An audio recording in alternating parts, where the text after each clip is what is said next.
Okay, so welcome in this video lecture, and in this video lecture we are going unsolved numerical related to leveling topics. So we have numerical 14, 15, 16 and 17. So this is our task of this video. But before going to these numerical, you have to clear few points related to this. The first is backside. What do you mean by backside and what do you mean by foresight? Anyone answer please?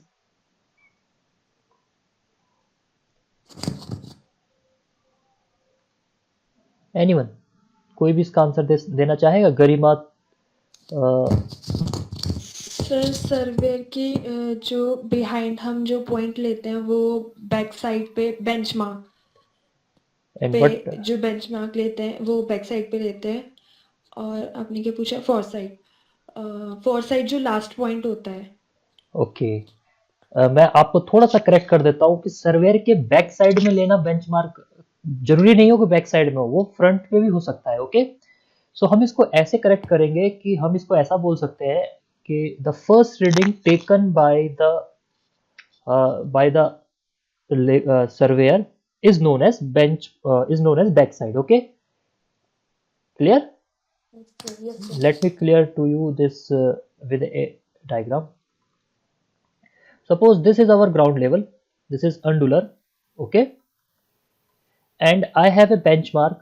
What do you mean by benchmark? Benchmark is a point which reduce level you known. So for this case I am just going with the benchmark at A position, or you can say the station A.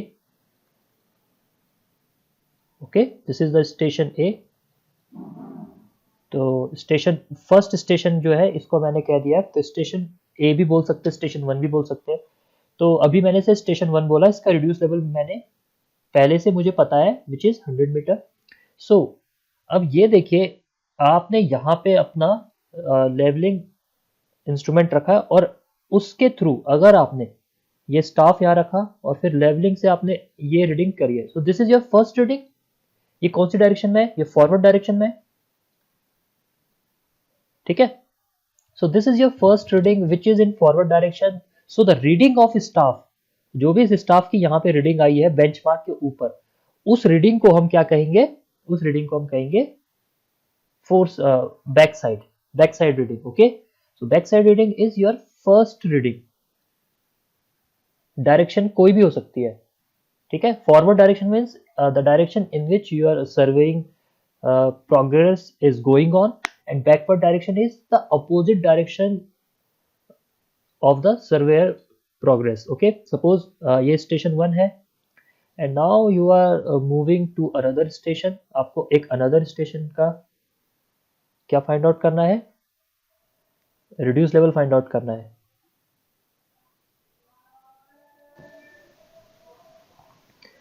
So for this case I am just drawing this. This is your station B. Okay, और in the simple city we just use this is station 2। ठीक है, तो station 2 मैंने ये major किया। मुझे क्या करना है? स्टेशन 2 का रिड्यूस लेवल निकालना है with the help of this. तो मेरा जो सर्विंग प्रोग्रेस है वो कौन सी डायरेक्शन में? This is going in this direction which is your positive x axis. ठीक है, तो जब भी हम डायग्राम बनाएंगे तो हम पॉजिटिव को हम इस डायरेक्शन में लेंगे, और अभी जो भी हम डायग्राम बनाएंगे वो लेफ्ट टू राइट ही बनाएंगे। ठीक है, तो एक तो बेंचमार्क का कंसेप्ट आपको यहाँ पे समझ में आया होगा, बेंचमार्क्स और बैक साइड का कंसेप्ट यहाँ पे समझ में आया। अब एक और चीज है, if I change the position of this levelling instrument like this. ठीक है, तो ये मेरा लेवलिंग इंस्ट्रूमेंट है and this is shown by the tripod. This 3 lines shows the levelling instrument with a telescope. अब यहां से मैंने जो फर्स्ट रीडिंग ली है वो कौन सी डायरेक्शन में ली है? बैक डायरेक्शन में ली है, but this is my first reading. Okay, so जो रीडिंग यहाँ पे आई होगी, this is B reading staff की। पहले क्या आई थी? पहले आपकी रीडिंग आई थी ए आई थी। ठीक है, अब क्या आ गई? आपने डम्पी लेवल को चेंज कर दिया, तो आपकी जो फर्स्ट रीडिंग है स्टेशन पे, उसी को हम क्या कहते हैं? बैक साइड कहते हैं। Is it clear to you? Yes sir. Okay, yes फिर सर। इसी पोजीशन से मैंने क्या किया, अपना स्टाफ चेंज कर दिया यहाँ पे लाइक दिस, और फिर मैंने क्या करा, यहाँ को मेजर किया। तो ये मेरी कौन सी रीडिंग है इस स्टेशन से, this is my second reading, ये सेकंड रीडिंग है ना इस स्टेशन, इस पोजीशन पे, this is my position B position, and यहाँ पे यस जब था सर। तो ये मेरी ए पोजीशन है, ठीक है। तो मैंने क्या किया, अपना इंस्ट्रूमेंट ए पोजीशन से बी पोजीशन पे शिफ्ट किया, और बी पोजीशन से जो मैंने फर्स्ट रीडिंग देखी है वो बैक डायरेक्शन में देखी थी, बट जरूरी नहीं है कि वो बैक डायरेक्शन में हो, आप कहीं पे भी हो सकती है। तो जो फर्स्ट रीडिंग होती है उसको हम बैक साइड कहते हैं, और जो उसके बाद की जो रीडिंग होती है सेकंड, थर्ड, फोर्थ, फिफ्थ, उसी पोजीशन से बी पोजीशन से जो आपने सेकंड, थर्ड, फोर्थ रीडिंग लिया वो हमारी क्या होती है, intermediate as well as fore side. क्या होती है, इंटरमीडिएट रीडिंग, और फोर साइड में से सर रीडिंग। कोई ना कोई होगी वो, ठीक है। अब जो लास्ट रीडिंग होती है फ्रॉम द सेम पोजीशन, उसको हम कहते हैं fore side, this is your last reading taken by the levelling instrument from a fixed position. Is it clear to you, ठीक है। और first and yes sir. Second, first and last reading के बीच में जितनी भी रीडिंग्स हमारी होंगी वो क्या होंगी, हमारी intermediate readings. Intermediate. So I think it is clear to you, ठीक है ना। Yes sir. एक चीज और हम यहाँ पे देखते हैं, हम क्या देखते हैं, राइज एंड फॉल का कंसेप्ट देखते हैं, जो हमने कल भी डिस्कस किया था, राइज एंड फॉल। अब राइज एंड फॉल क्या है, ग्राउंड सरफेस होता है, क्या होता है, ग्राउंड सरफेस की बात हम यहाँ पे कर रहे हैं, clear.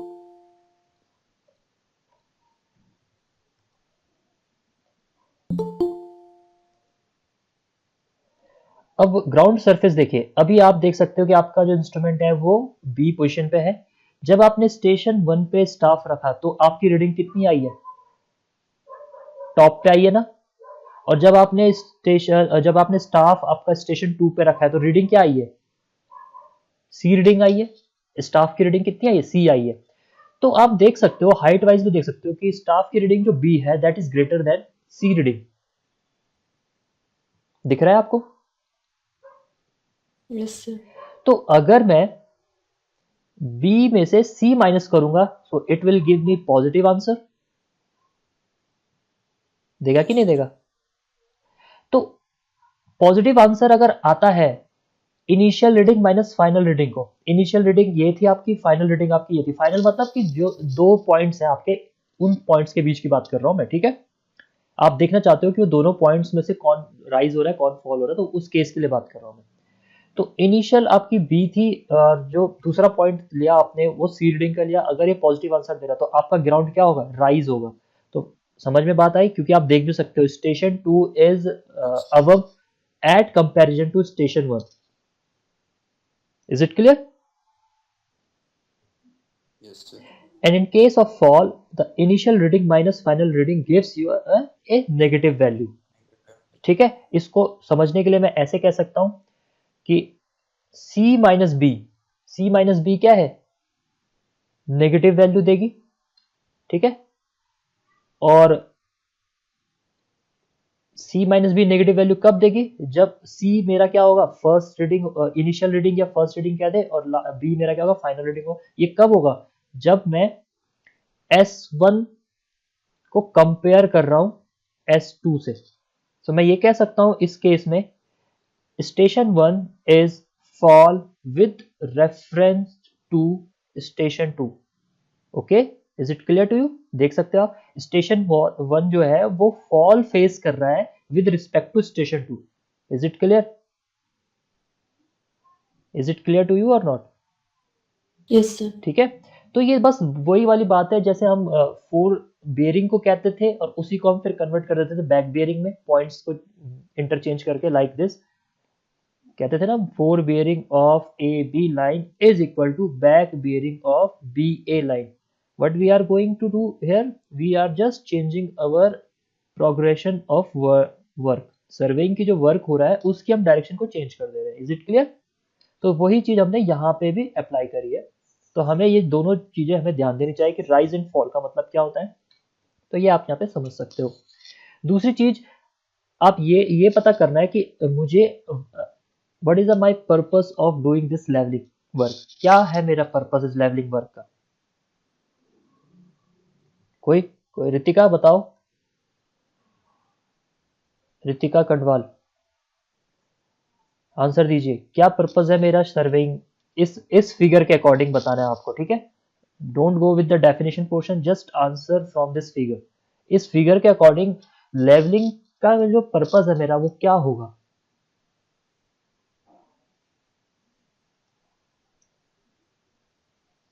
Ritika answer please.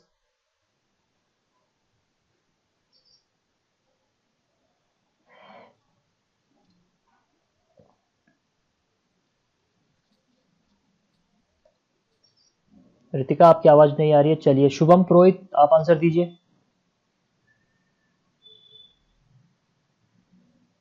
Shubham पुरोहित का भी आंसर नहीं आ रहा है, जवाब नहीं आ रहा है, चलो ठीक है, गरिमा आप बता दीजिए। सर जो लेवलिंग है वो हमारे अंडुलेशन जो अर्थ है उसको स्टडी करने के लिए होता है, जैसे टोपोग्राफिक मैपिंग के लिए यूज होता है, और जैसे हमें हाईवे डिजाइन करना है, रेलवे, मैंने कैनल। आपको गरिमा पहले ही बोला था कि आपको answer according to this figure देना है, और ये फिगर में आप देखिए दिस क्या, फिगर। हाँ बेटा बच्चे आंसर आपको डेफिनेशन नहीं देनी है, क्वेश्चन आपको इस फिगर से पूछा गया तो आंसर आपका इस फिगर से देना है ना। अच्छा सॉरी सर। बताइए क्या है इसका, मेरा मतलब यहाँ पे मैं लेवलिंग कर रहा हूँ तो क्या कर रहा हूँ मैं यहाँ पे, basically I am interested to find the reduce level of my station 2। भाई लेवलिंग करते हम इसलिए कि रिलेटिव पोजीशन फाइंड आउट कर सके with respect to vertical plane और वर्टिकल एक्सिस, और यहाँ पे अगर reduce level is the phenomena by which we represent our height of the points, तो रिड्यूस लेवल से हम हाइट पता करते हैं पॉइंट्स की, तो वही तो मेरे को फाइंड आउट करना है S2 का, and that is my leveling portion. Is it clear? I am not interested the distance between station 1 and station 2. मुझे station 1 और station 2 की डिस्टेंस में इंटरेस्ट नहीं है, बिकॉज अगर मुझे उसमें इंटरेस्ट होता that is the my surveying purpose, but I am doing here levelling. तो लेवलिंग में मैं हाइट की बात करूंगा कि भाई स्टेशन 2 स्टेशन 1 से कितना ऊपर है या कितना नीचे है, ये है मेन चीज। समझ में बात आई? Yes sir. ठीक है, वेरी गुड। अब मुझे बताइए कि स्टेशन 2 की हाइट कैसे निकाल सकते हैं। तो देखिए जब स्टेशन 1 की हाइट 100 मीटर है, ठीक है, तो हाइट ऑफ इंस्ट्रूमेंट क्या होगा यहाँ पे, हाइट ऑफ इंस्ट्रूमेंट क्या है, हाइट ऑफ इंस्ट्रूमेंट एक लाइन है जिसको हम लाइन ऑफ कॉलिमेशन कहते हैं, ठीक है, वो मैंने आपको ग्रीन कलर से शो कर दी है। ये जो लाइन है इसकी हाइट निकालनी है आपको। सो इसकी हाइट क्या होगी, इसकी हाइट क्या होगी, ये 100 मीटर जो आपका रिड्यूस लेवल है ना स्टेशन 1 पे, इसके ऊपर तक कितना रीडिंग दे रहा है, ये इसके ऊपर तक बी रीडिंग दे रहा है, तो हम इसे कह सकते हैं 100 प्लस बी मीटर, कह सकते हैं कि नहीं कह सकते हैं?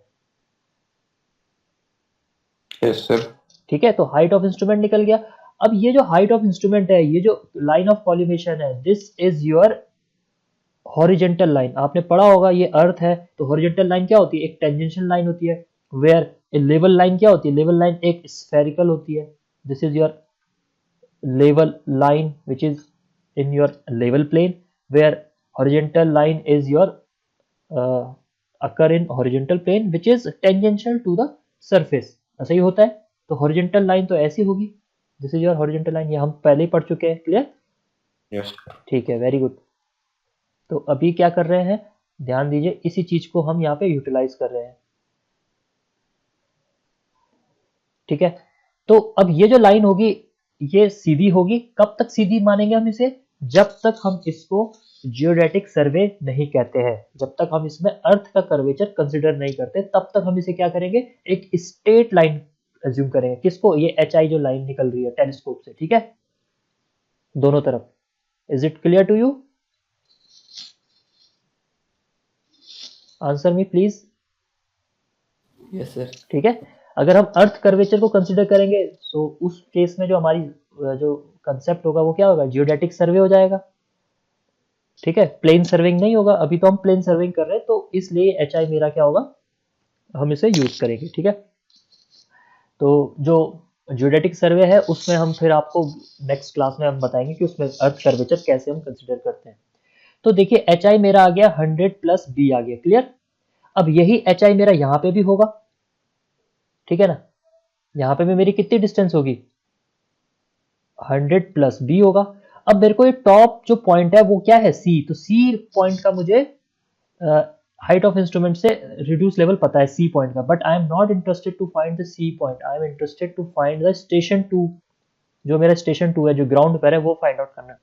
तो reduce level of station 2 will be equal to height of instrument कितनी है आपकी 10 प्लस बी, जो कि सी पॉइंट पे है। अगर इसमें से मैं ये जो सी है, जो ये स्टाफ की रीडिंग है यहाँ पे, ये माइनस कर दूं तो मेरा आंसर आ जाएगा ना, रिड्यूस लेवल में आंसर आ जाएगा, आएगा कि नहीं Yes, आएगा। sir. Now do this with an example. So take b equal to 3 metre. मैंने आपको बताया कि स्टाफ आपका कहां तक जा सकता है, स्टाफ आपका 4 मीटर तक जा सकता है। Is it clear? तो मैं इसको अभी मान रहा हूँ 3 मीटर एंड सी को मैं मान रहा हूँ 1 मीटर। क्या ले रहा हूँ 1 मीटर। आप देख सकते हो, हाइट भी देख सकते हो कि सी की हाइट कम है, ठीक है। तो आप मुझे बताइए what is the reduce level of station 2, फटाफट बताइए। 102. 100. Very good. और ये आपने कैसे फाइंड आउट किया, पहले आपने एच आई निकाला, एच आई आपका क्या होगा 100 ये है प्लस ये 3 मीटर, 100 तो स्टेशन 1 तक था, फिर प्लस 3 मीटर, तो 100 plus 3 gives the value of 103 metre. Now ये हाइट तो इतनी रहेगी, ये तो चेंज नहीं होगी लाइन ऑफ कॉलिमेशन की, और लाइन ऑफ कॉलिमेशन की हाइट जब हम सी पॉइंट पे जाते हैं तो हमें वहां पे 103 मिलती है, लेकिन सी की वैल्यू हमें पता है 1 मीटर है। तो अब हमने क्या किया, इसमें से माइनस 1 मीटर करा, so the remaining value is the R L of your station 2। एक तो ये तरीका हो गया, इसको हम कहते हैं height of instrument method. Is it clear? Yes, sir. दूसरा मेथड क्या है, दूसरा मेथड होता है हमारा राइज एंड फॉल मेथड। कौन सा मेथड होता है, राइज एंड फॉल मेथड होता है। उसमें हम क्या करते हैं, देखिए उसमें हमें जो इनिशियल रीडिंग होगी, जो 2 पॉइंट हम देख रहे हैं, ठीक है, कोई भी हम 2 पॉइंट देख रहे हैं, अभी के लिए हम कौन कौन से पॉइंट देख रहे हैं, स्टेशन 1 देख रहे हैं एंड स्टेशन 2 देख रहे हैं, ठीक है। तो स्टेशन 1 हमारा रेफरेंस पॉइंट है जहां से हम स्टेशन 2 के बारे में जानकारी लेना चाहते हैं। We are interested to find whether the station 2 is rising और falling with respect to station 1। Is it clear? Station 2 rise करेगा या फॉल करेगा स्टेशन 1 के केस में, स्टेशन 1 के रेफरेंस में, वो हम चेक कर रहे हैं। तो इनिशियल रीडिंग हमारी किसकी हो जाएगी, स्टेशन 1 की हो जाएगी, because this is our reference point for this case. और जो फाइनल रीडिंग हो जाएगी वो हमारी किसकी हो जाएगी, स्टेशन 2 की हो जाएगी। और ये रीडिंग की मैं बात कर रहा हूँ, ये कौन सी रीडिंग है, this is the reading of staff. Is it clear? ठीक है। Yes, sir. तो जो फर्स्ट रीडिंग है स्टाफ की, जो स्टेशन 1 पे है, वो कितनी है, वो आपकी 3 मीटर है, माइनस फाइनल रीडिंग कितनी है आपकी स्टाफ की जो स्टेशन 2 पे है, that is your C value, और वो क्या है आपकी 1 मीटर है। तो आपका आंसर क्या आ रहा है, पॉजिटिव आ रहा है। It means your ground will going to be rise. Right. ठीक है। तो जब राइज होगा, कितना मीटर का राइज हुआ है, 2 मीटर का राइज हुआ है। तो अगर आपका स्टेशन 1 का रिड्यूस लेवल 100 मीटर है, तो इसमें अगर मैं प्लस 2 मीटर को राइज कर दूं तो आपकी जो वैल्यू आएगी दैट इज 102 मीटर, जो कि आपका रिड्यूस लेवल होगा स्टेशन 2 का। ठीक है। Is it clear?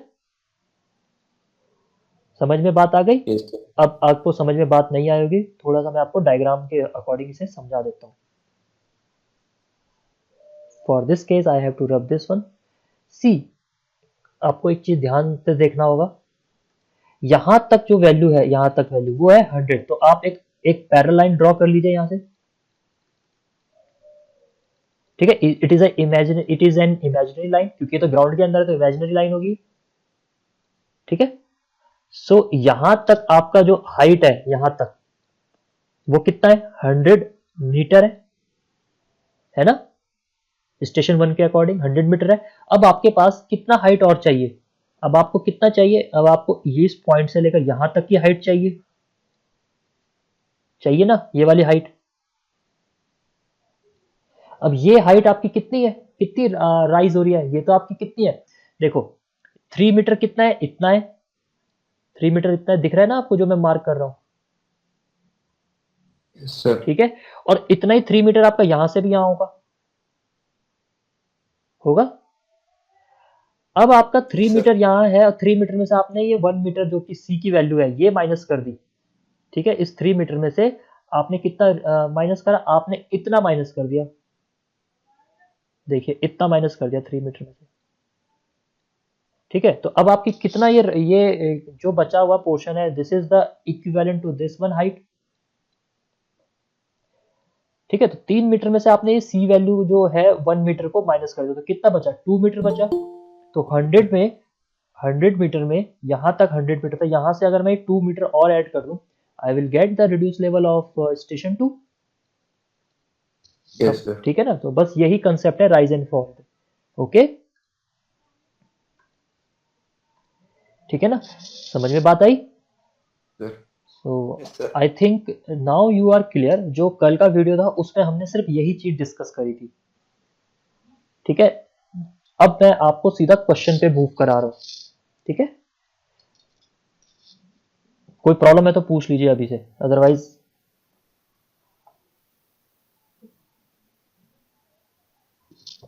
कोई प्रॉब्लम है बताइए। No, sir. चलिए ठीक है, हम अब आगे बढ़ रहे हैं। इन ए रनिंग फ्लाई लेवल, देखिए रनिंग फ्लाई लेवल का मतलब ये है कि आप क्या कर रहे हो, अपने जो लेवलिंग इंस्ट्रूमेंट है उसकी पोजीशन को शिफ्ट करते जा रहे हो हर रीडिंग के बाद, ठीक है। अब मैं आपको एक चीज बता रहा हूं, यहां पे मैं स्टेशन को डिनोट करूंगा 1 2 3 से, और जो पोजीशन है इंस्ट्रूमेंट की पोजीशन उसको मैं डिनोट करूंगा A B C. A B C is representation of levelling instrument position and this is my station. Is it clear to you इस क्वेश्चन में, इस क्वेश्चन को Okay, सॉल्व sir. करने के लिए, ठीक है। जो हमने अभी लास्ट एग्जांपल दिया था वैसा ही है, वैसे ही मैं नॉमेनक्लेचर यूज कर रहा हूँ, ठीक है। सो हम फ्लाई लेवलिंग यूज कर रहे हैं from A benchmark of reduce level. Note करिए कॉपी में से फटाफट।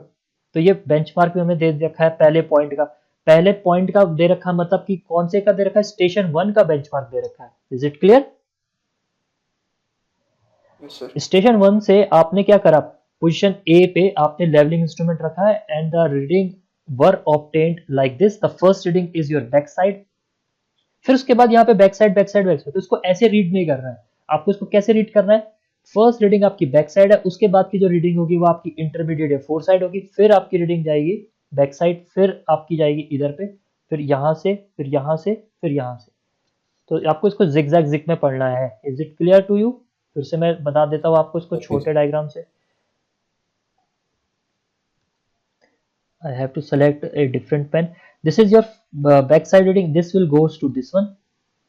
1.445 के बाद जो आपकी नेक्स्ट रीडिंग ली गई है वो स्टेशन ए से, ये दोनों रीडिंग हमने कहाँ से ली, 1.44 एंड 0.475, ये हमने ए पोजीशन से ली, ठीक है। जब हमने ए से अपना इंस्ट्रूमेंट शिफ्ट किया बी से, तो बी से जो मैंने पहले रीडिंग ली है वो कौन सी वाली है, 2.595। What? बी पोजीशन से पहली रीडिंग कौन सी है, टूवर्ड, ये बात आपको समझ में आ रही है या नहीं आ रही है। देखिए ए पे हमने स्टाफ वो रखा, क्या रखा हमने ए पे, डंपी लेवल रखा, ठीक है। डंपी लेवल रखा, स्टाफ हमने रखा स्टेशन 1 पे। स्टेशन 1 की हमने रीडिंग ली तो वो हमारी क्या हुई, बैक साइड हुई, ठीक है। अब मैंने स्टाफ कहाँ शिफ्ट कर दिया, स्टेशन 2 पे कर दिया, बट मेरा डंपी लेवल अभी भी ए पोजीशन पे है, तो जो मेरा रीडिंग आया वो क्या आया, फोर साइड आया, ठीक है। अब मैंने अपना स्टाफ शिफ्ट कर दिया बी पोजीशन पे, सॉरी डंपी लेवल शिफ्ट कर दिया बी पोजीशन पे, ठीक है। तो बी पोजीशन से फिर मैं कहां देख रहा हूं, 2 को देख रहा हूं। तो 2 को देखने के बाद मेरा जो रीडिंग आया वो 2.595 आया, because this is my first reading, that's why it is taken from the back side. After that I am shift my staff to third point and from B point I am looking the staff which is at station 3। तो वहां पे मेरा reading जो आया वो मेरा क्या आया, 4 रीडिंग आया। फिर मैंने अपना डंपी लेवल शिफ्ट किया सी स्टेशन पे, सी स्टेशन से मैंने पहली रीडिंग ली toward my station 3 which is my back side. After that station 4 पे मैंने क्या करा, अपना स्टाफ शिफ्ट करा और सी पोजीशन से ही फोर्थ को देखा, तो मेरा रीडिंग आया 4 बियरिंग में। और इसके बाद again the last one is when I shift my position C to D, ठीक है। और उसके बाद मैंने डी से फिर से 4 को देखा। अभी मैं इसको डायग्राम में समझाऊंगा, बट अभी मैं आपको बस ऐसे क्वेश्चन में समझा रहा हूँ कि आपको क्वेश्चन में कैसे इमेजिन करना है चीज़ों को। Is it clear?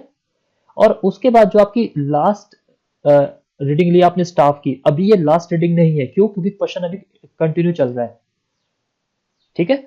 From the last position the instrument From the last position of the instrument, 6 pegs at 20 meter interval are to be set out on a uniform rising gradient 1 in 50. The first peg have an interval, the first peg का जो RL है वो है 143 और उसका जो interval है वो 20 मीटर है। तो आपको क्या करना है, enter the reading on a field book and work out the staff reading on the top of the peg. ये करना है आपको। तो पहले मैं बता रहा हूँ, चाहता हूँ आपको कि क्वेश्चन आपको समझ में आया?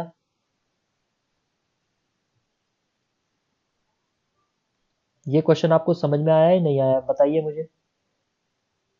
कोई नो सर। नहीं आया समझ में? क्यों से No, समझ sir. में नहीं आया? क्योंकि आप इसका डायग्राम नहीं बना पा रहे हो। तो इस क्वेश्चन का हम डायग्राम बनाते हैं। तो इस क्वेश्चन का डायग्राम कुछ इस तरीके से है। इसका स्क्रीनशॉट ले लीजिए अभी के लिए, और या कहीं पे नोट कर दीजिए। ये रीडिंग फटाफट नोट कर लीजिए जरा कॉपी में, बैक साइड फोर साइड वाली। फिर मैं आपसे ही पूछूंगा ये रीडिंग। ये RL भी, फर्स्ट पॉइंट का जो RL है वो भी नोट करिए, 20 मीटर राइजिंग। और ये RL of the first peg का RL ऐसे भी नोट करिए। नोट करने के बाद मुझे बताइए।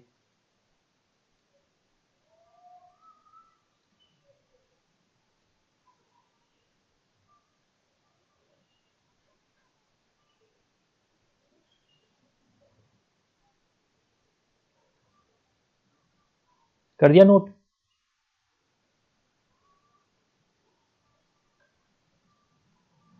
आंसर दीजिए प्लीज फटाफट। Yes sir.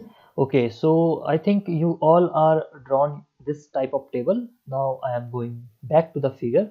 So according to the question, the first station having a reduced level 139.605 metre, और पोजीशन आपने जो डंपी लेवल की रखी है वो क्या रखी है, A रखी है। और यहाँ से आपने स्टाफ की जो पहली रीडिंग है वो नोट डाउन करी। इसके बाद आपका स्टाफ आप कहाँ शिफ्ट करेंगे? Now you are changing your staff. जो टेबल बनाई ना आपने, जैसे आपने ये टेबल बनाई थी, ठीक है, तो आप वो भी लिखते रहिए उसमें। जैसे आपने ये टेबल बनाई तो स्टेशन था यहाँ पे क्या था, बैक साइड, यहाँ पे इंटरमीडिएट रीडिंग है, और यहाँ पे शायद फोर साइड है। तो पहली रीडिंग स्टेशन 1 की ली आपने, ठीक है, और वो कितनी है 1.4, कितनी है 1.445। क्लियर? और आप यहाँ पे आपका क्या है, राइज है, फिर यहाँ पे फॉल है। अब जो रिमार्क वाला है ना, रिमार्क वाला कॉलम, रिमार्क वाले कॉलम में लिखिए डंपी लेवल एट ए पोजीशन, ऐसे कर दीजिए। आपको याद रहेगा कि पोजीशन डंपी लेवल की जो इंस्ट्रूमेंट की पोजीशन है वो कहाँ पे है। आप इसको इंस्ट्रूमेंट आईपी भी लिख सकते हैं, इंस्ट्रूमेंट पोजीशन एट ए, ऐसे करके भी लिख सकते हैं। Is it clear? Okay, sir. ठीक है, तो रिमार्क में लिखते रहिए आप इसको। अब आप सारी रीडिंग को ऐसे करके अपनी टेबल में बनाते रहिएगा।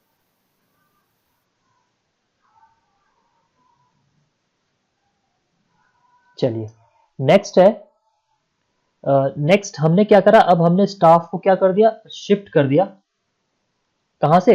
ए पोजीशन, जो हमने स्टाफ है, स्टाफ मतलब जो बेंच मार्क 1 पे था उसको हमने कहां शिफ्ट कर दिया, उसको हमने शिफ्ट कर दिया स्टेशन 2 पे। किया? तो जो रीडिंग आएगी वो कौन से रो में आएगी, स्टेशन 2 के रो में आएगी। तो आपको स्टेशन, नया स्टेशन बनाना पड़ेगा, तो 2 लिख दीजिएगा। और इसकी रीडिंग कितनी आई है, इसकी रीडिंग देखिए, मैंने अभी अपना इंस्ट्रूमेंट चेंज नहीं किया है, तो इसकी रीडिंग जो होगी मेरी, वो मेरी कहां से ली जाएगी, फोर साइड की टेबल से ली जाएगी, which is equal to 0 point, कितना है वो, 475। 4.475.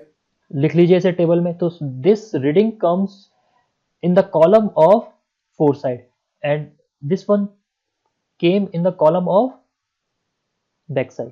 ठीक है, अब आपने स्टाफ का ये कर दिया। Now you are going to change the position of instrument. So the position of instrument change from A point to B point like this, but the staff remain at the station 2. Staff आपका कहाँ रहेगा, station 2 पे ही रहेगा। So अब आपने instrument की position change करी B से, तो जो पहली रीडिंग आपने ली है that is consider as a back side. तो ये आपका कहाँ आएगा, रो 2 में ही आएगा। और रो 2 की जो बैक साइड की रीडिंग रो 2 में जो बैक साइड पे रीडिंग आएगी वो कितनी आएगी? आप लोगों ने लिखा होगा कितना है? 595. 2.595 मैं नोट कर देता हूँ यहाँ पे भी, कितना आएगा वो? 2.5 5. लिख लीजिए इसे कॉपी में। तो ये कौन से रो में आएगी? 2 वाले में आएगी, ठीक है, स्टेशन 2 वाले रो में आएगी। Is it clear? अब आप क्या कर Yes, रहे sir. हैं? अब आप अपना स्टाफ को चेंज कर रहे हैं from station 2 to station 3 and then you are finding the value of this reading with the help of instrument leveling instrument where it is positioned at B. So this reading is called as four-side reading and it is your 1.135. 185. Okay, very good. Now you are changing your position of dumpy level. So your position of dumpy level change to C point like this. Okay, and staff remain at the station 3. Staff को आप कहाँ रख रहे हो? Station 3 पे रख रहे हो। तो first reading taken from the instrument at position C toward the station 3 is known as backside reading, Backside. and this is came under the row of station 3. ठीक है, clear? Yes. Yes, sir. Okay, now you are change your staff position from 3 to 4 like this, और यहां से आपने ये reading क्या करिए? Calculate करिए, and this is your four side reading for station 4। याद रखिए स्टेशन 4 के लिए, और साथ में आप रिमार्क भी लिखते रहिए कहाँ कहाँ पे आपका ये जो डंपी लेवल चेंज पॉइंट कर रहा है, Yes, sir. ठीक है। उसके बाद क्या करना है? Now I am going to change my instrument, और इंस्ट्रूमेंट को मैंने चेंज करा है सी से डी पॉइंट पे, ठीक है। और यहां पे मैंने जो इंस्ट्रूमेंट रखा है वो मैंने कुछ इस तरीके से रखा है, ठीक है। जो मेरी यहां से फर्स्ट रीडिंग है that is known as backside and it is came under the row of station 4, और वो क्या है? वो है आपका 2.825, ठीक है। ये बात आ गई समझ में? Yes, sir. ओके, बन गया होगा, आपका टेबल बन रहा होगा धीरे धीरे। अब देखिए यहां से इतना तो आपने बना दिया, अब क्वेश्चन को हम आगे पढ़ते हैं। क्वेश्चन कह रहा है कि last position of the instrument, जो इंस्ट्रूमेंट की लास्ट पोजीशन है वहां से आपने 20 मीटर के इंटरवल पे 6 पैक्स लगाए जिनका ग्रेडियंट 1/50 है। तो पहले हम ये कर देते हैं। स्टेशन डी से आपने क्या करा? 20-20 मीटर। अब 20-20 मीटर आपका ये स्लोपिंग वाला नहीं होगा, 20 मीटर आपका क्या होगा? हॉरिजेंटल होगा डिस्टेंस, ठीक है, which is inside your ground, which is the part of surveying, and this is a imaginary distance, मतलब हम इमेजिनरी लाइन के अकॉर्डिंग ये कर रहे हैं, ठीक है। तो हमने ये पैग 1, पैग 2, पैग 3, ठीक है, ये 3 हो गया, ये 4 हो गया, 5 एंड 6। और आप देख सकते हो कि जो ग्राउंड प्रोफाइल मैंने बना रखी है वो ब्लू कलर से बना रखी है, विच इज कंटिन्यूअस राइजिंग, है ना, दिख रहा है आपको? Yes, sir. और जो ये स्लोप दे रखा है ना इस ग्राउंड का, वो स्लोप कुछ इस तरीके से दे रखा है। वो कह रहा है कि ये जो स्लोप है अगर आप 50 मीटर मूव करेंगे तो आपको जो गेन मिलेगा वो 1 मीटर का मिलेगा। तो अगर मैं 20 मीटर मूव करता हूँ फॉरवर्ड में तो मेरे को गेन कितने का मिलेगा? बताइए फटाफट। अगर मैं 20 मीटर आगे मूव करता हूँ तो गेन कितने का मिलेगा? 1/50 multiply 20, this will equal to 0.4 metre. 0.4. तो मैं ये कह सकता हूँ ना, the peg number 1, this peg number 1 is 0.4 metre above the D station. ये मैं कह सकता हूँ? क्या ये मैं कह सकता हूँ? आप बताइए। ये डी स्टेशन है और ये जो पैग नंबर 1 है, इनके बीच का जो हाइट है वो 0.4 मीटर है, ऐसा कह सकता हूँ मैं? Sir. Yes, sir. सिमिलरली मैं पैग 2 के लिए कह सकता हूँ, पैग 2 और पैग 1 के बीच में 0.4 मीटर का राइज है, Yes, sir. क्योंकि डिस्टेंस तो सेम है ना 20 मीटर सबके बीच में। इसी तरीके से 0.4 मीटर सबके बीच में होगा।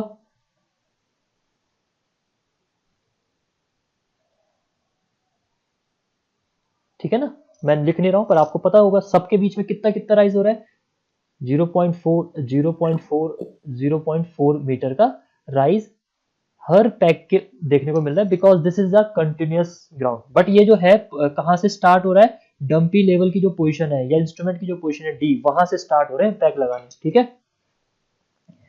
सो I hope you clear this question, ये समझ में आ गया होगा, जहां यहां तक आपको समझ में आ गया होगा, क्वेश्चन समझ में आ गया। 20 मीटर के इंटरवल 6 पैग लगाए राइजिंग ग्रेडियंट पे, ठीक है। जो फर्स्ट पैग है it have a reduce level of 143 metre का है, तो इसको भी आप नोट डाउन कर लीजिए फिगर में।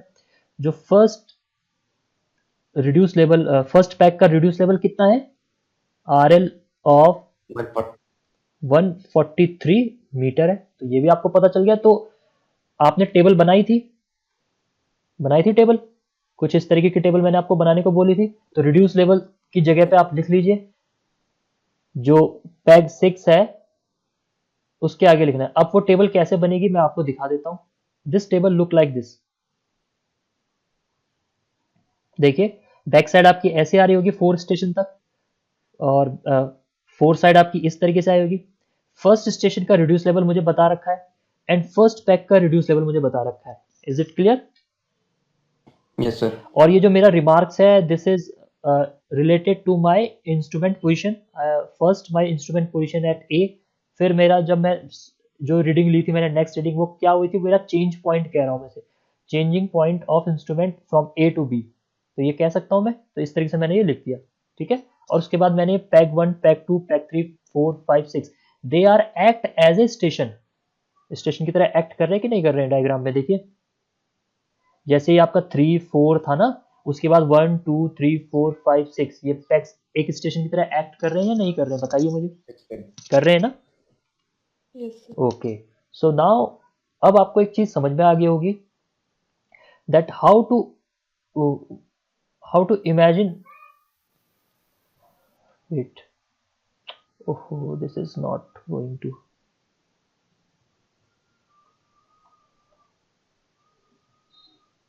okay, so this is basically your diagram, and from this case you will understand that how the diagram will drawn। but अभी देखो मैंने ये डायग्राम 3 बार बनाया तब जाके मेरा ये सही बना। अभी मैं बताऊंगा कैसे। अभी सिर्फ इतना डायग्राम बनाना नहीं होता, बहुत सारी चीजें इसमें होती हैं जो आपको एक्सपीरियंस के साथ समझ में आएगी, ठीक है। जब आप एक क्वेश्चन को बहुत तरीके से करोगे तब समझ में आएगी। तो अभी ये जो डायग्राम है ये हमने बनाया और ये जो हमारी टेबल है ये हमने बनाया। सो टेबल को सॉल्व करना बहुत ईजी है, it is very very easy, ठीक है। बट डायग्राम बनाना थोड़ा मुश्किल है, क्वेश्चन से डायग्राम बनाना मुश्किल है और वो एक्सपीरियंस एंड प्रैक्टिस मांगता है। तो अगर आप एक्सपीरियंस लेंगे, उसमें प्रैक्टिस करते रहेंगे तो आपको समझ में आ जाएगी चीजें, ठीक है। So first you have to imagine a diagram in your mind, then you have to convert these type of value into your field book, which is in the form of a table in which I am provide rise and fall as well as height of instrument। but question में आपको क्या करना पड़ेगा, question देखना पड़ेगा कि आपको किससे सॉल्व करना है, राइज एंड फॉल से सॉल्व करना है या HI से सॉल्व करना है, जो भी वहां पे दे रखा होगा। This is my solution column, ठीक है। This is my solution number 1, solution number 2। तो मैं इस क्वेश्चन को दो चीजों से सॉल्व कर सकता हूँ, ठीक है। 2 मेथड से सॉल्व कर सकता हूँ, 1 से या 2 से। तो जो क्वेश्चन में गिवन होगा कि आपको 1 से करना है तो 1 वाला ही यूज होगा, फिर हाइट ऑफ इंस्ट्रूमेंट नहीं आएगा, ठीक है। और अगर आपको हाइट ऑफ इंस्ट्रूमेंट से करना है तो ये वाला आएगा, ये वाला कैंसिल हो जाएगा, ये वाला कॉलम क्या हो जाएगा, कैंसिल हो जाएगा, ठीक है। तो ये आप इस चीज का ध्यान दीजिएगा, ठीक है। आप सुन पा रहे हैं? Yes sir. इस क्वेश्चन में कहीं पे लिखा हुआ है कि हाइट ऑफ इंस्ट्रूमेंट या राइजिंग इन फॉल से करना है? क्वेश्चन नंबर 14 में कहीं पे लिखा है?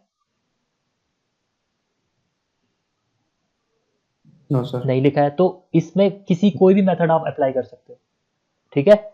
मैंने ये दोनों मेथड इसलिए लिखे, मैं आपको इस क्वेश्चन को दोनों मेथड से सॉल्व कराऊंगा, ठीक है। So first I am going to the simplest one which is your rise and fall method. So for this case please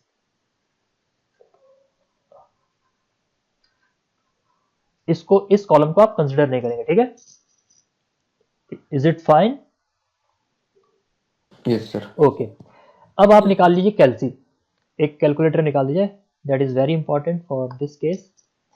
so what is the formula for rise and fall? Rise and fall का formula ये है कि first reading में से last second reading को minus करिए।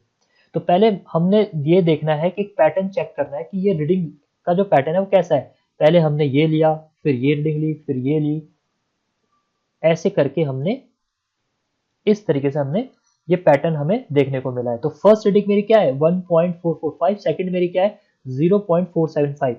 First में से फाइनल माइनस करेंगे तो क्या आएगा आंसर? पॉजिटिव आ रहा है, पॉजिटिव आएगा तो कौन से वाले में आएगा? राइज वाले में आएगा। Right. नेगेटिव वाला आएगा तो फॉल के केस में आएगा। तो फर्स्ट में से सेकंड माइनस करा है, मुझे यहां पे लिखूंगा कि यहां पे लिखूंगा? आप मुझे बताइए कौन से वाले पे लिखूंगा? दूसरे वाले से। पहले पे क्यों नहीं लिखेंगे? क्योंकि पहले को हम रेफरेंस ले रहे हैं ना, इसलिए हम पहले वाले इस कॉलम पे नहीं लिखेंगे, हम यहां पे लिखेंगे रीडिंग को। ठीक है, तो जल्दी फटाफट करिए। I am just providing an arrow. इस बॉक्स में जो रीडिंग आई है वो कितनी है? 1.445 माइनस 0.97। ठीक है, वेरी गुड। नेक्स्ट करिए। नेक्स्ट में क्या होगा?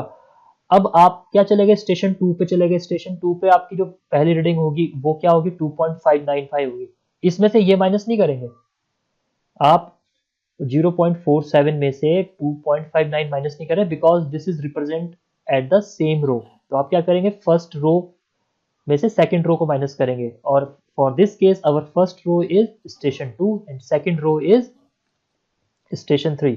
तो आप ठीक। क्या करेंगे? आप 2.59 में से इसमें से ये माइनस वन। करिए और इसको यहां लिख दीजिए। कितना आंसर आया?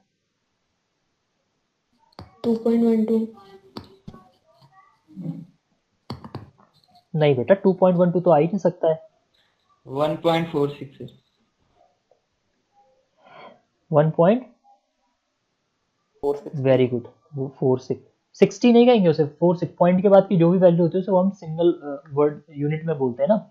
It is not a 46, it is 46, 1.46। ठीक है, चलिए फिर उसके बाद हम क्या करेंगे? हम इस वैल्यू में से क्या करेंगे? माइनस ये वाली वैल्यू करेंगे, क्योंकि हमारा एरो ऐसे चल रहा है। तो बताइए कितना आएगा माइनस करके? 0.8। 0.18। 0.18। 0.82। क्या कर रहे हो आप लोग? क्या कैलकुलेशन कर रहे हो आप? 0.82। ओके ठीक है, 0.82। अब यहां पे हो गया, तो आपने इसमें से ये माइनस कर दिया। ठीक है, अब फोर्थ से पैग 1 में जाने का कोई तरीका है? क्योंकि फोर्थ से पैग 1, देखिए ध्यान दीजिए, फोर्थ कहाँ है? फोर्थ तो ये है और पैग 1 ये है। तो क्या फोर्थ पोजीशन से पैग 1 में जाने का कोई तरीका है? नहीं, हमारे पास अभी कोई तरीका नहीं है, लेकिन हम अभी से फाइंड आउट करेंगे कैसे, वो आपको मैं बताऊंगा। तो ये हमने राइज कर दिया। सो अगर अब आप देखो रिड्यूस लेवल, देखिए रिड्यूस लेवल स्टेशन ए का मुझे पता है, तो स्टेशन 2 का क्या होगा? स्टेशन 2 का क्या होगा? Reduce level plus rise, rise of the station 2 with respect to 1 कितना है? 0.97 है। अब देखिए, इसको समझने के लिए फिगर में देखिए, यहां से लेकर एक लाइन में स्टेट कर रहा हूं, और ये मेरा क्या है? 0.97 है ना। तो रिड्यूस लेवल मेरे को इसका पता है, राइज मुझे पता है, तो मैं क्या करूंगा? If I am interested to find the reduce level of station 2, तो मैं क्या करूंगा? 139.65 में 0.97 को क्या कर दूंगा? ऐड कर दूंगा। करेंगे ना इसको ऐड हम, तो हमारा वैल्यू कितना आया बताइए?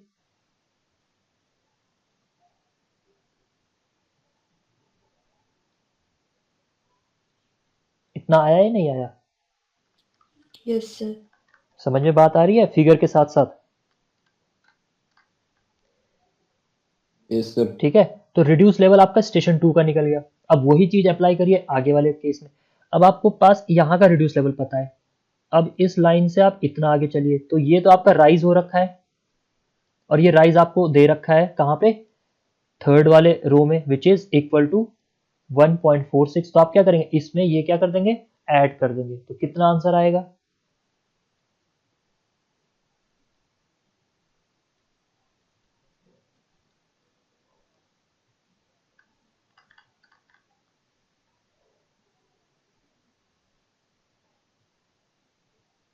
इतना आंसर आ रहा है या नहीं आ रहा? Reply fast. So the reduced level Yes, 142. of 0.3 is 142.035 and what is the reduced level of station 2? वो भी लिख लेते हैं हम यहाँ पे. कितना था ये? 140.575. Okay, I am just rubbing the remaining content from the figure.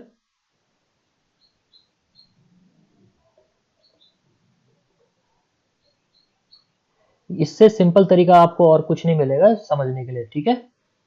तो याद रखिए. लेकिन अभी भी देखिए आपका जो इंस्ट्रूमेंट है ना वो डी पोजीशन पे है समझने के लिए. तो इस तरीके से रिड्यूस लेवल निकाला. उसके बाद इस रिड्यूस लेवल को अगर आप और एक्सटेंड करेंगे लाइक दिस, तो आपको यहाँ पे भी एक राइज देखने को मिल रहा होगा जो आपने अपनी टेबल में भी मेंशन कर रखा है, which is 0.82 rise with respect to station 3, है ना? तो इसमें हम क्या करेंगे, ये वैल्यू क्या कर देंगे, ऐड कर देंगे. बताइए कितना आंसर आया, आप लोग बताइए मुझे. 142.855. 855. ठीक है, तो हम यहाँ पे लिख देंगे 142.855. ठीक है, तो यहाँ पे हमें ये बात समझ में आ गई है. तो हमने रिड्यूस लेवल भी निकाल दिया है फोर्थ का, और ये हमने यहाँ पे भी डाल दिया है. देखो फोर्थ के भी हमने कर दिया, तो हमने ये सारे स्टेशन कवर कर दिए. ठीक है,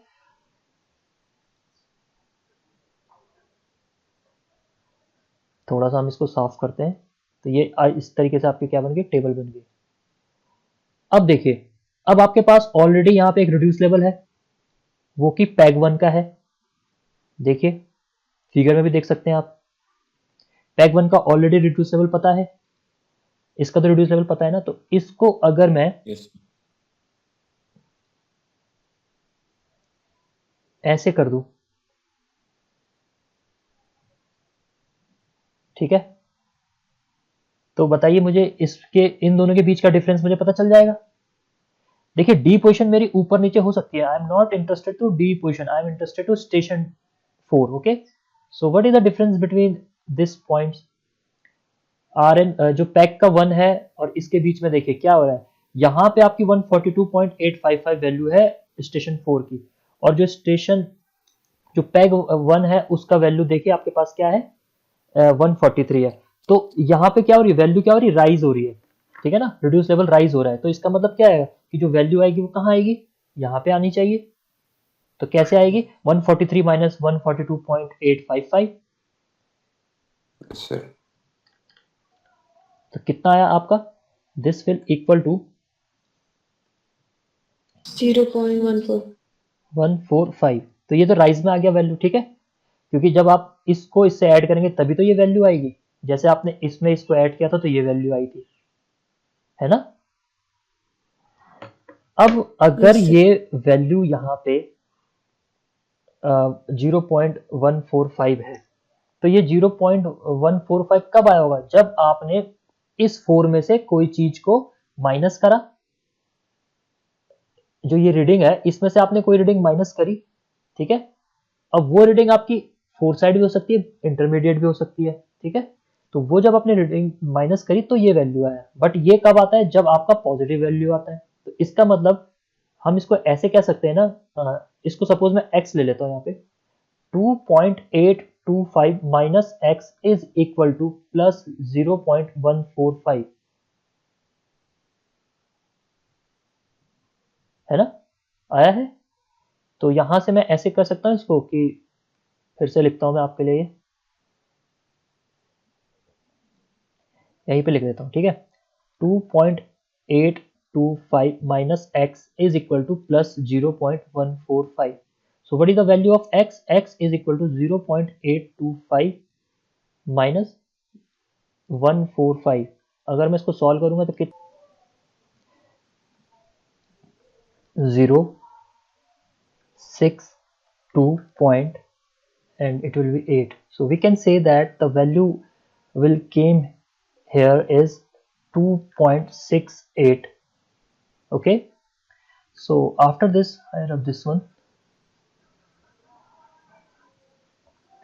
ठीक है, तो इस तरीके से हमने ये वैल्यू रख दी, और इसके बाद यहाँ से हमने ये x की वैल्यू यहाँ रख दी। अब इसको मैंने इंटरमीडिएट में क्यों रखा, क्योंकि हमारा जो इंस्ट्रूमेंट है that will be placed at D section. Okay, you can see that our station is placed at D section. ठीक है, तो D से हमने सारी रीडिंग अब ले रहे हैं, तो हमने अब D से चेंज किया ही नहीं है अपने इंस्ट्रूमेंट को। सो इसीलिए अब हम क्या लेंगे, जो भी रीडिंग पैक्स की होगी उसको हम इंटरमीडिएट में लेंगे तब तक जब तक हमारी लास्ट रीडिंग नहीं आए, और जो लास्ट रीडिंग होगी वो हमारी कहाँ आएगी, फोर्थ साइड पे आएगी। ठीक है, अब आप बताइए मुझे पैग 1 से पैग 2 के बीच राइज हुआ है या फॉल हुआ है, तो उसके लिए हम जाएंगे फिगर में, तो हम ये देखेंगे पैग 1 से पैग 2 के बीच जो हुआ है वो राइज हुआ है 0.4 मीटर का, और पैग 2 से पैग 3 के बीच 0.4 मीटर का। यानी कि अब जो राइज हो रहा है वो कांस्टेंट है और वो हर पैग के बीच में कांस्टेंट आ रहा है, तो इसको हम लिख लेते हैं यहाँ पे ऐसे करके। ठीक है, सो हमने इसको यहाँ पे लिख दिया। अब देखिए इतनी टेबल से हमारा ये इतनी टेबल से हम ये इतनी टेबल फिक्स, इतनी वैल्यू से राइज एंड फॉल की वैल्यू से हम रिड्यूस लेवल इजीली निकाल सकते हैं। 143 में अगर मैं ये वैल्यू ऐड करूं और उसको यहाँ लिख दूं, so I get the reduce level of your peg number 2। Okay, तो हम ये कह सकते हैं 143.4 is the reduced level of PEG 2 after adding 0.4। देखिए यहाँ से ये 143 था, अब 143 में 0.4 जोड़ा तो ये 143.4 आ गया। उसके बाद फिर से हम 3 का देखते हैं, तो 3 का कितना आएगा, 3 का 143.8, उसके बाद फोर्थ का आएगा 144.2, 144.6 and the last one is 150. So these are the reduced level of pegs. So I will just write these reduced level here also like this.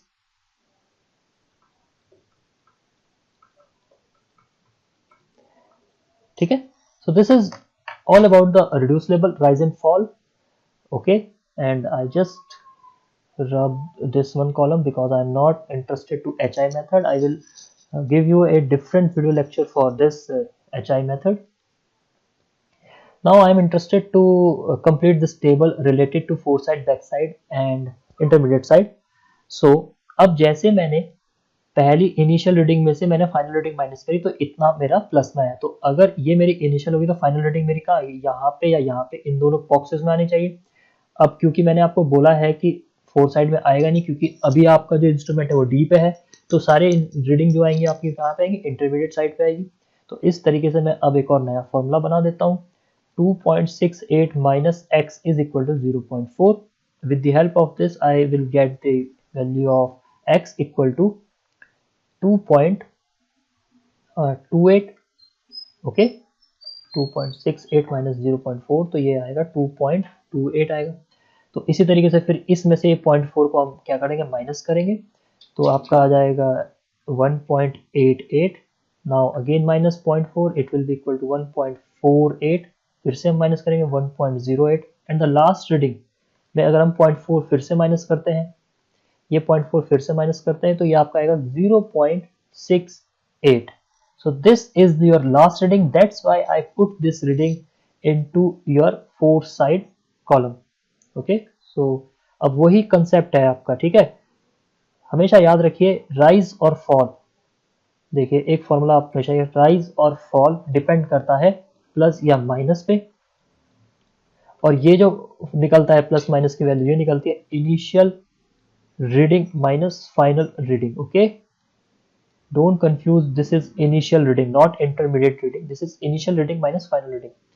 2.825 is initial, final is 2.68, दोनों को माइनस करा 0.145 आया, 2.68 minus 2.28 को minus किया 0.4 आया, 2.28 minus 1.88 को minus करेंगे तो 0.4 आया, 1.88 minus 1.48 gives the value 0.4, 0.48 minus 1.08 gives the value 0.04, 0.08 minus 0.68 gives the value 0.4। so this is the table form, आपको इस तरीके से करना है। उसके बाद आपको चेक्स अप्लाई करने की, ये सही है कि गलत, इसके लिए चेक्स अप्लाई होता है, और this checks is written as summation of back side minus summation of foresight reading will be equal to summation of rise minus summation of fall will be equal to last RL, this is your last RL minus first FIRST, ठीक है, first RL, ठीक है। तो last RL आपका क्या है 150 metre, first RL is your 139 point, तो हम इसी को लिख देते हैं, दिस इज वेरी सिंपल, बाकी सब में हमें समेशन करना है। तो दिस इज 605 एंड यहाँ पे जो इसकी वैल्यू आएगी वो आपके पास वैल्यू आएगी 150 minus 139.605 gives the value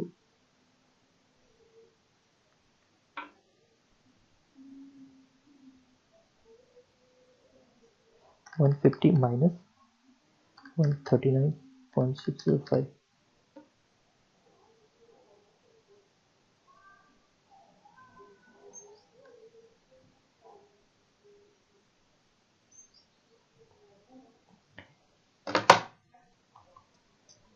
Sorry, this is not 150, this is 145.0. okay, so I am just correct this, this is 145.0.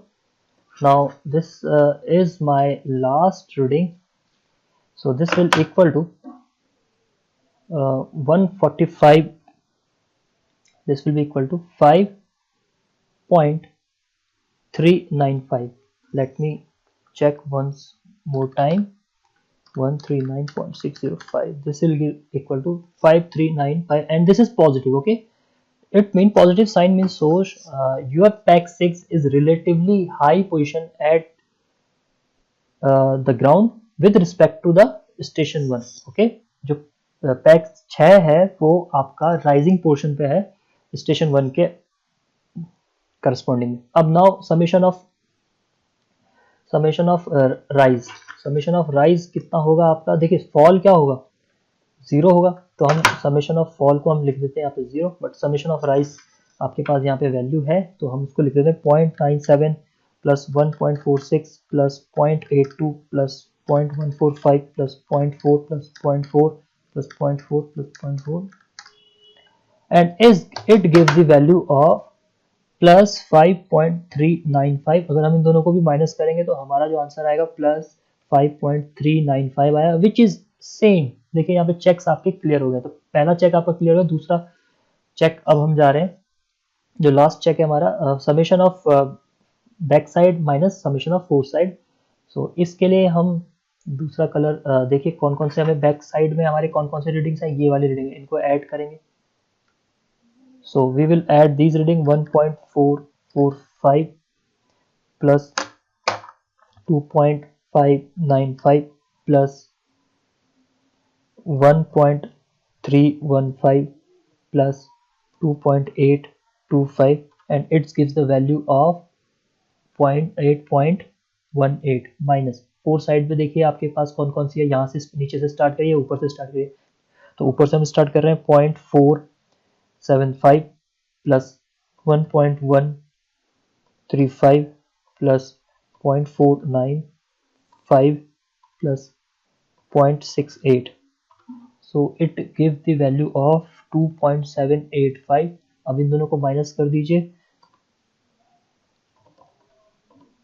and it is give the value of plus 5.395। so from the checks condition, because we have two checks, the first check is equal to 2 and third, which is you can see with the different color coding. So this is a complete portion of this numerical. In this numerical we start our reading into a figure. This is the figure.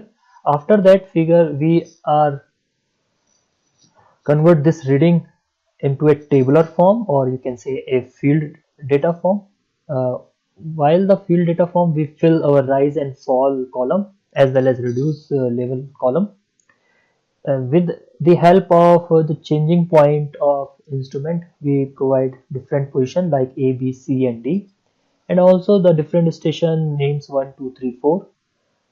From the last position of the instrument, which is your D position, which is clearly seen in figure, the pegs are distributed with the interval of 20 meter. So these are the interval. You can write here also. The peg 2 is 20 meter from peg 1. So this you can write in the remark column.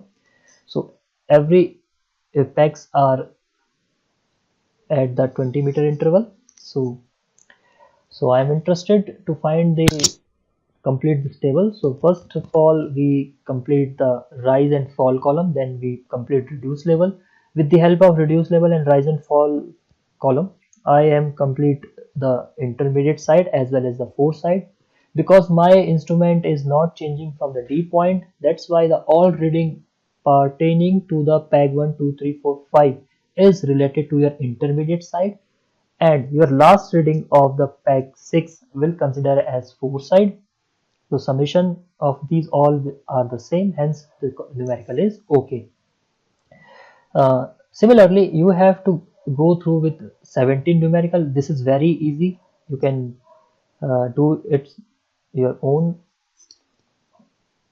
And question number 15 and 16 is your homework. So I will, and please consider this question number 15, 16 as an assignment form. And if you have any doubts related to these three numerical, please call me at any time. I am happy to answer your questions. Thank you. Have a nice day. Be safe.